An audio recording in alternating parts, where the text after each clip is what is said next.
Assalamualaikum warahmatullahi wabarakatuh. Kami dari kelompok 9 akan mempresentasikan materi bab 6 tentang struktur dan pola belanja daerah. Sebelumnya, perkenalkan saya Winda Erlan Yulifah dan rekan saya Muhammad Narandika dan Ciara Aisyah Rani Safitri.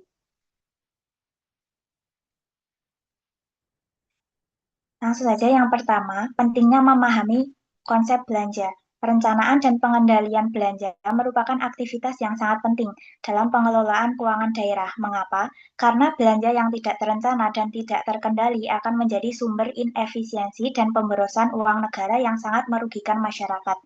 Tujuan utama dari pengelolaan belanja daerah adalah meningkatkan kualitas tata kelola pemerintah dan meningkatkan kesejahteraan masyarakat. Prinsip utamanya adalah value for money, yaitu penghargaan atas setiap rupiah uang negara. Agar pemerintah dapat mengelola belanja dengan baik yang memenuhi prinsip ini, pejabat pemerintah perlu memiliki pemahaman yang komprehensif tentang konsep belanja.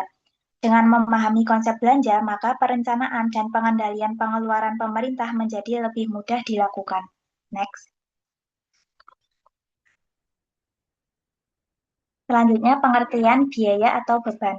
Istilah biaya atau beban lebih sering digunakan di sektor bisnis atau komersial dibandingkan di sektor publik karena biaya adalah informasi penting dalam laporan laba rugi.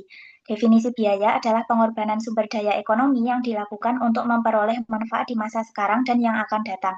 Namun, ada perbedaan penting antara biaya dan beban yang sering diterjemahkan sama sebagai biaya. Beban adalah biaya yang sudah terjadi dan dilaporkan di laporan operasional di laba rugi, contohnya ATK yang sudah habis dipakai. Sedangkan biaya adalah biaya yang masih tersimpan, dilaporkan di neraca sebagai aset, contohnya sisa persediaan ATK.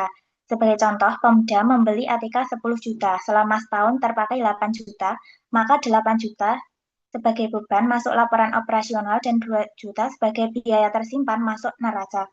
Mengapa pejabat publik perlu memahami konsep biaya? Ada 4 alasan. Yang pertama, penetapan harga layanan untuk menghitung break-even point dan cost recovery dalam penyediaan layanan publik seperti BLU, UPT, dan lain-lain. Yang kedua, mengukur efisiensi. Mengetahui apakah sumber daya publik digunakan secara ekonomis, efisien, dan efektif. Yang ketiga, penganggaran berbasis kinerja, yaitu membutuhkan indikator input biaya untuk setiap kegiatan, program, dan organisasi.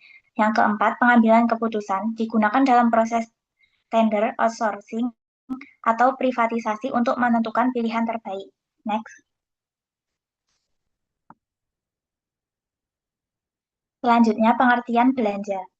Berbeda dengan istilah biaya, istilah belanja lebih umum digunakan di sektor publik terkait dengan pelaksanaan anggaran. Definisi belanja adalah jumlah uang yang telah dikeluarkan selama 1 tahun anggaran. Belanja memiliki makna yang lebih luas karena mencakup beban dan sekaligus biaya yang masih tersimpan. Klasifikasi belanja berdasarkan sifat, yaitu ada dua: belanja operasi, manfaat kurang dari 1 tahun dilaporkan di laporan operasional atau LO, dan laporan realisasi anggaran atau LRA. Contohnya gaji, perjalanan dinas, barang pakai habis, hibah, dan lain-lain. Yang kedua, belanja modal, manfaat lebih dari 1 tahun, merupakan belanja investasi atau kos, dilaporkan di neraca sebagai aset. Contohnya pengadaan tanah, gedung, kendaraan, mesin, komputer, dan lain-lain. Next. Selanjutnya, pengertian pengeluaran atau pembiayaan.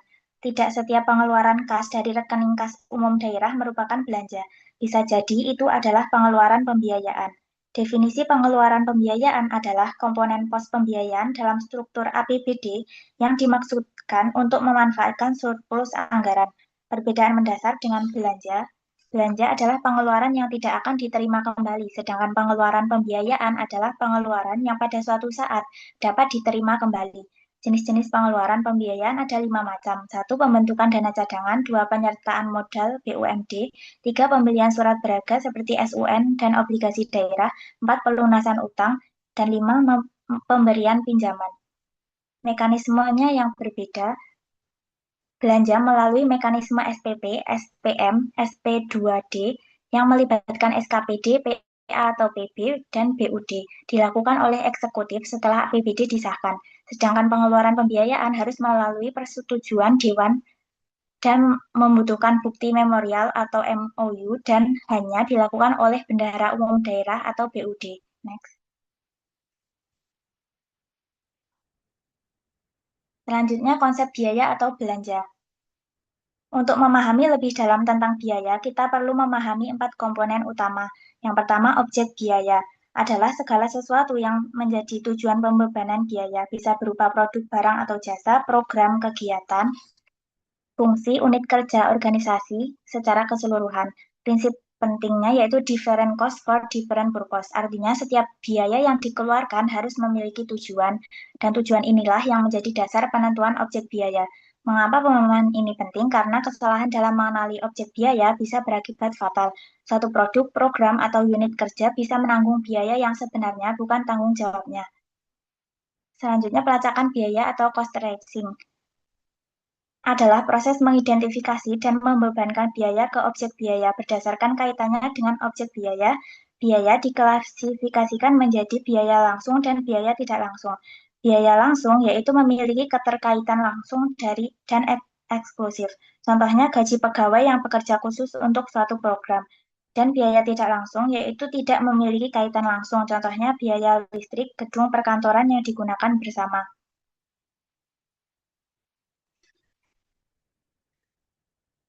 Lalu alokasi biaya adalah upaya untuk membagi biaya atau cost sharing di antara berbagai produk, program, kegiatan, fungsi, atau organisasi karena mereka telah mengkonsumsi biaya secara bersama-sama. Yang biasanya dialokasikan yaitu biaya tidak langsung atau overhead seperti biaya listrik, biaya air, biaya pemeliharaan, dan biaya penolong lainnya. Tujuan alokasi biaya yaitu untuk menilai kinerja masing-masing unit kerja dan keadilan pembebanan biaya. Metode atau dasar alokasi biaya ada tiga. Yang pertama, rata-rata sederhana. Dengan membagi biaya dengan jumlah unit atau program secara merata. Contohnya, biaya listrik dibagi rata ke semua SKPD. Yang kedua, proporsi beban kerja. Dengan berdasarkan tingkat konsumsi masing-masing objek. Contohnya, biaya air dialokasikan berdasarkan jumlah pegawai. Yang ketiga, activity based costing atau ABC, yaitu metode kontemporer berdasarkan aktivitas pemicu biaya. Contohnya, mengidentifikasi aktivitas terlebih dahulu, lalu menghitung biaya per aktivitas. Next.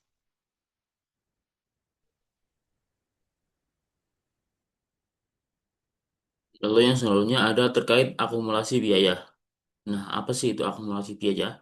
Secara sederhana, akumulasi biaya adalah penjumlahan seluruh biaya yang dikonsumsi oleh sebuah produk, program, kegiatan, fungsi, atau organisasi.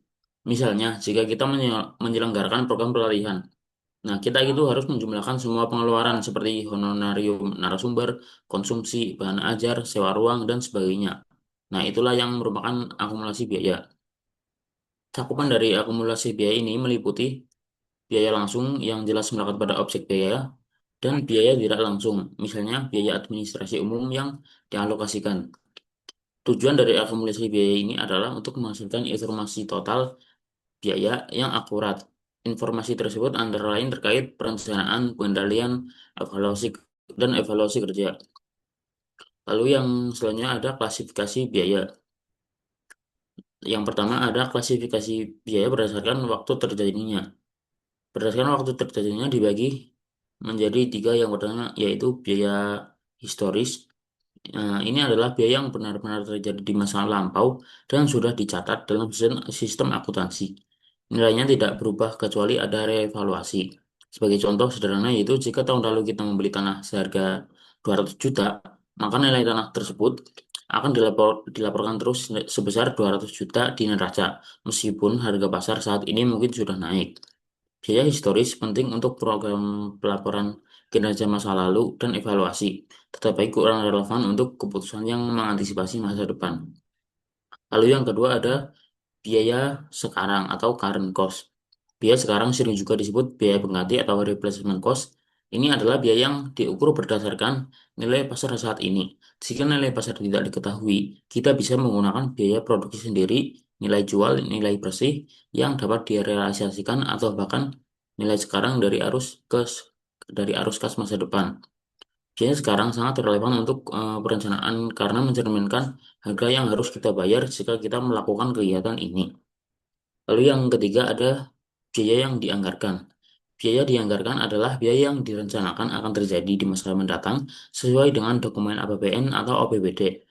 Ini merupakan batas maksimal yang disetujui untuk suatu pos anggaran. Dalam pengelolaan keuangan daerah, biaya dianggarkan menjadi acuan utama untuk pengendalian. Lalu ada klasifikasi berdasarkan reaksi terhadap perubahan aktivitas.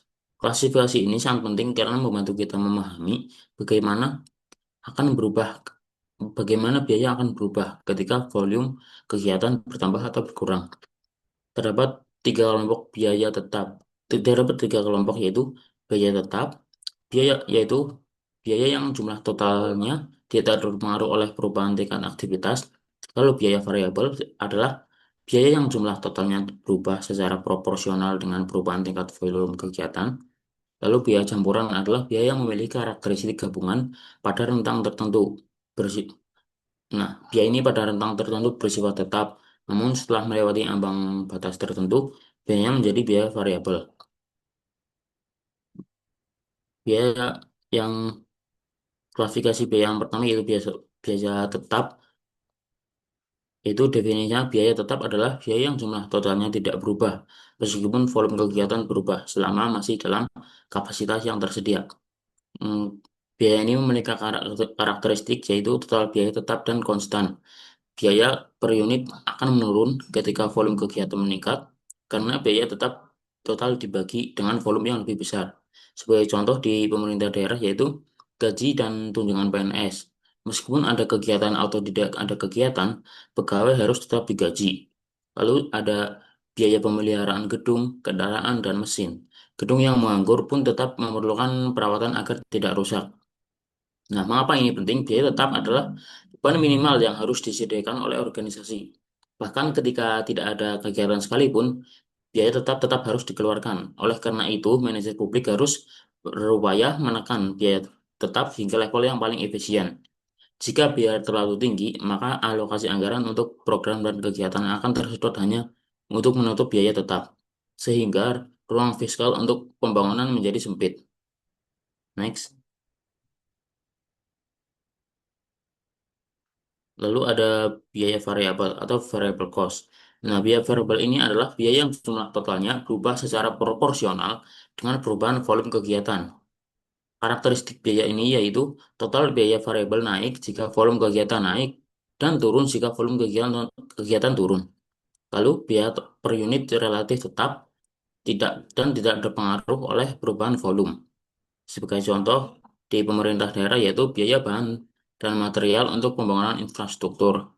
Lalu juga honorarium tenaga kerja langsung, misalnya tenaga kerja lepas yang dipekerjakan sesuai dengan kegiatan. Lalu biaya barang dan jasa seperti konsumsi rapat, cetak modul, fotokopi, dan lain-lain.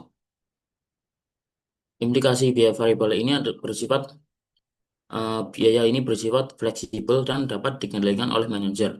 Besar kecilnya pengeluaran variabel tergantung pada dua hal, yaitu volume kegiatan dan biaya variabel per unit. Jika ingin melakukan penghematan, salah satu caranya itu yaitu mengurangi volume kegiatan. Namun tentu harus dengan pertimbangan dampak terhadap pencapaian tujuan kegiatan tersebut. Nah, alternatif lain adalah menekan biaya variabel per unit ke tingkat yang paling ekonomis, tapi juga tetap dengan menjaga kualitas. Sebagai contoh, yaitu bisa kita lihat di tabel ada biaya cetak modul pelatihan dengan harga 50.000 per unit. Nah, jika terdapat 50 orang peserta, maka total biayanya yaitu eh, 50 unit dikalikan dengan 50.000 yaitu sama, sama dengan 2.500.000 rupiah. Jika pesertanya ada 60 orang, itu totalnya akan menjadi 3 juta. Jika 70 orang akan menjadi 3,5 juta dan seterusnya. Nah, dapat diperhatikan biaya per unit tetap 50.000, tetapi totalnya naik seiring bertambahnya peserta. Nah, inilah yang merupakan ciri biaya variabel. Dalam perencanaan dan pengendalian, manajer keuangan perlu memperhatikan biaya variabel total Karena sifatnya yang proporsional, jika volume kegiatan membengkak tanpa kendali, maka belanja variabel juga akan membengkak. Sebaliknya, jika kita mampu mengendalikan volume dan efisien per unit, maka kita dapat mencapai efektivitas tanpa ada pemborosan. Lalu ada eh, biaya total. Setelah kita memahami biaya tetap, kita akan memahami juga terkait biaya total. Rumus dasarnya yaitu biaya total sama dengan biaya tetap plus biaya variabel. Nah, rumus ini sederhana namun memiliki implikasi yang sangat dalam. Manajer publik seringkali terpaku pada biaya per unit. Padahal yang paling menentukan adalah biaya total, karena biaya total itulah yang harus di-cover oleh anggaran. Lalu terkait contoh biaya total bisa dilihat pada tabel di bawah. Misal kita memiliki data seperti tabel, yaitu biaya tetap total sama dengan 500 juta. Misalnya untuk alat berat, konsultan, dan biaya umum lainnya. Lalu ada biaya variabel per unit yaitu 2 juta per rumah untuk bahan bangunan, upah harian, dan lain-lain. Maka perhitungannya yang pertama untuk misal 100 rumah, yaitu biaya variabel total sama dengan 100 dikalikan dengan 2 juta. Hasilnya ada 200 juta. Lalu untuk biaya total yaitu 500 juta ditambahkan dengan 200 juta yang menghasilkan total 700 juta rupiah. Untuk biaya per unit ya, kita bagi 700 juta tersebut dengan jumlah rumahnya yaitu 100, menghasilkan nilai 7 juta rupiah. Lalu untuk misal 200 rumah, begitu juga caranya yaitu biaya variabel totalnya nanti menjadi 400 juta, lalu biaya totalnya 900 juta, dan nanti biaya per unitnya akan menjadi senilai 4.500.000. Nah, bisa diperhatikan bahwa semakin banyak unit yang dibangun, biaya per unit semakin kecil, tetapi biaya total terus meningkat. Nah, ini merupakan fenomena yang wajar karena adanya biaya tetap yang terbagi ke lebih banyak unit. Next.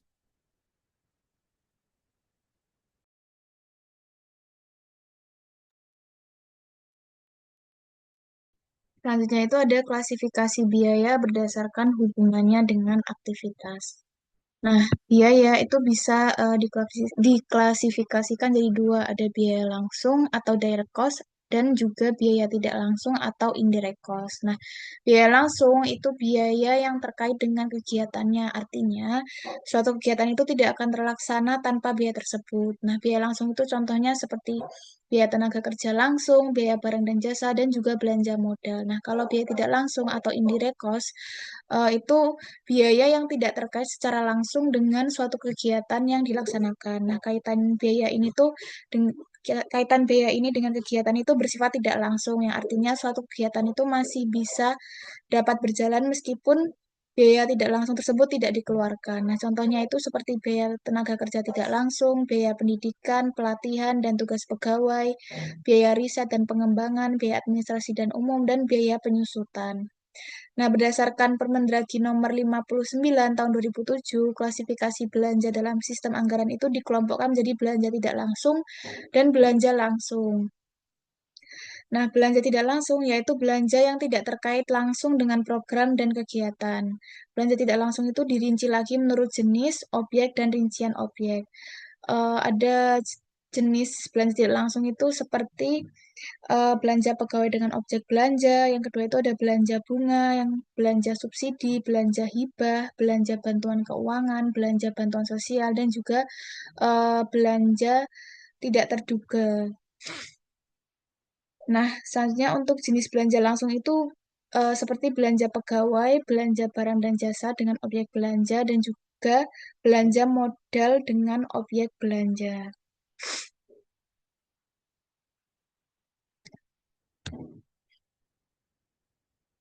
Selanjutnya itu ada klasifikasi biaya berdasarkan pengaruhnya terhadap pengambilan keputusan. Yang pertama itu ada biaya tenggelam atau sunk cost, yaitu biaya yang sudah dikeluarkan sehingga apapun keputusan yang dibuat saat ini itu tidak dapat mempengaruhi biaya yang sudah dikeluarkan karena biaya tersebut sudah terjadi dan tidak mungkin dikembalikan lagi. Nah, termasuk dalam kategori biaya tenggelam adalah biaya-biaya historis atau historical cost. Yang kedua itu ada biaya oportunitas. Nah, biaya oportunitas atau opportunity cost itu merupakan suatu bentuk pendapatan yang dikorbankan sehingga seolah-olah muncul biaya atas kesempatan yang dikorbankan itu. Meskipun biaya ini tidak real, tetapi sangat penting untuk pertimbangan pembuatan keputusan karena menyangkut alokasi biaya yang paling efisien dan efektif. Hasilnya itu ada yang ketiga itu ada biaya relevan atau relevant cost, yaitu biaya yang masih akan dikeluarkan sehingga jadi tidaknya biaya tersebut dikeluarkan sangat tergantung pada keputusan yang dibuat. Nah, seluruh biaya yang masih dianggarkan atau budgeted cost dapat dikategorikan sebagai biaya relevan. Yang selanjutnya itu ada klasifikasi biaya berdasarkan pengaruhnya terhadap pengendalian manajemen. Nah, biaya juga dapat diklasifikasikan berdasarkan kemampuan manajemen untuk mengendalikan biaya. Nah, jika dilihat dari pengaruhnya terhadap kemampuan manajemen dalam mengendalikan biayanya itu bisa diklasifikasikan jadi dua. Yang pertama itu ada biaya terkendali, yaitu biaya perjalanan dinas, biaya promosi dan pemasaran, biaya tamu, biaya makan dan minum, dan juga biaya komunikasi. Nah, sedangkan untuk biaya tidak terkendali itu adalah biaya-biaya yang masuk dalam kategori biaya tetap, seperti biaya produksi, biaya tenaga kerja langsung. Nah, selanjutnya itu ada klasifikasi biaya berdasarkan manfaat. Yang pertama itu ada biaya operasi atau operation cost, yaitu biaya yang masa manfaat pengeluaran biaya tersebut kurang dari 1 tahun anggaran. Nah, biaya operasi merupakan pengeluaran anggaran untuk kegiatan sehari-hari atau yang bersifat rutin. Biaya operasi itu bisa meliputi biaya pegawai, biaya administrasi dan umum, biaya pemasaran, bunga, subsidi, hibah, dan bantuan sosial. Nah, untuk misal biaya modal itu atau capital investment cost, yaitu biaya yang masa manfaatnya itu lebih dari 1 tahun. Baik, sekian dari kelompok kami untuk menjelaskan materi bab 6. Apabila ada salah, mohon maaf. Wassalamualaikum warahmatullahi wabarakatuh.